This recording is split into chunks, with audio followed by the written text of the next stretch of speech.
অনেক মানুষই এই কথাটি বলে, ভাগ্যে যা আছে তাই হবে। তো একটু প্রশ্ন করি, তাহলে আমরা পড়াশোনা কেন করি? আমরা কেনই বা চাকরির জন্য চেষ্টা করি এবং কেনই বা আমরা দোয়া করি? একটি উদাহরণস্বরূপ, একজন শিক্ষার্থী সারা বছর সময় নষ্ট করলো, তার সময়টি অতিবাহিত করলো মোবাইল স্ক্রলিং এ, তারপর পড়াশোনাটিও হলো না, তারপর সে ফেল করলো। তখন বলল ভাগ্যে ছিল না। আসলে কি সকল দোষ ভাগ্যের, নাকি নিজের দায়িত্বটিও ছিল? ইসলাম আমাদের শেখায় আল্লাহ তাআলা রব্বুল আলামিনের উপর ভরসা করো এবং নিজের দায়িত্বটাও পালন করো। আল্লাহ তাআলা রব্বুল আলামিন আল কুরআনের সূরা আন-নাজমের 39 নম্বর আয়াতের মধ্যে বলেছেন, মানুষের জন্য তাই আছে যার জন্য সে চেষ্টা করে।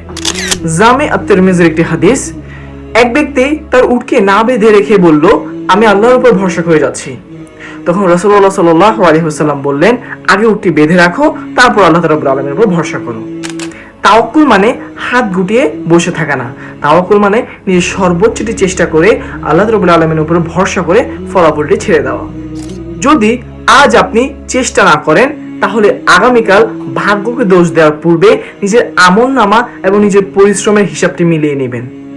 আল্লাহ রাব্বুল আলামিন সকলের পরিশ্রমই দেখছেন এবং তিনি কখনোই অকারণে কারো পরিশ্রমকে বৃথা যেতে দেন না।